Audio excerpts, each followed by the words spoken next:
Hey, welcome back. Well, we are in the final stretch ahead of Election Day. In fewer than 24 hours, polling stations open in several states that may give us a glimpse into where next year's midterms are. And Democrats are bringing out the big guns for the key races in the Northeast.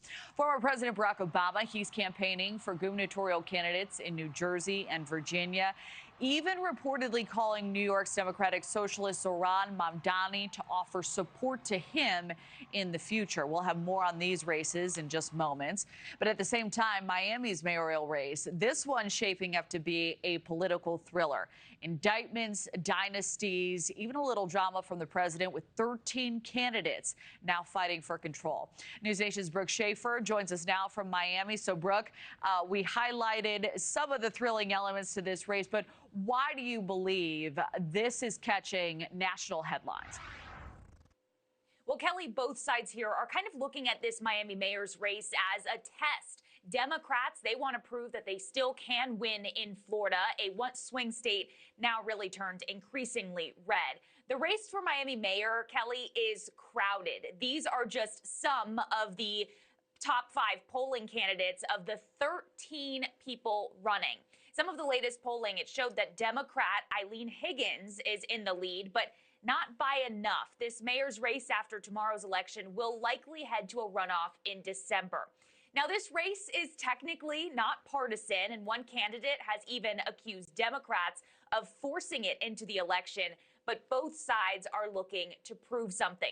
For Republicans, they want to show that President Trump and the MAGA influence is only further spreading to once Democratic strongholds like the city of Miami.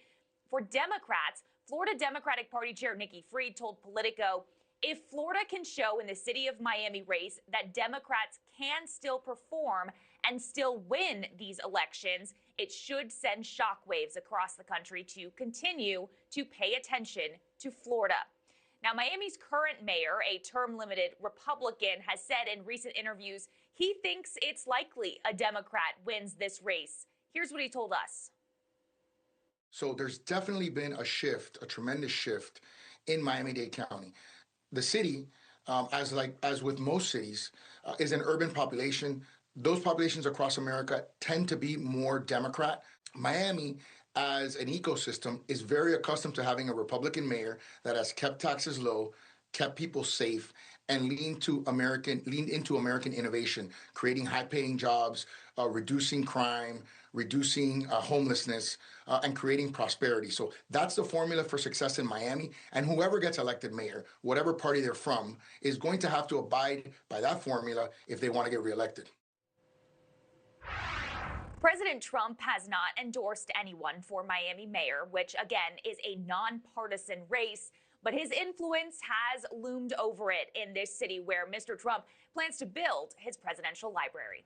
Kelly? All right, an important breakdown. Brooke, thank you. Thank you for watching. Subscribe below and download our NewsNation app right now on your phone, and you will get fact-based, unbiased news for all Americans.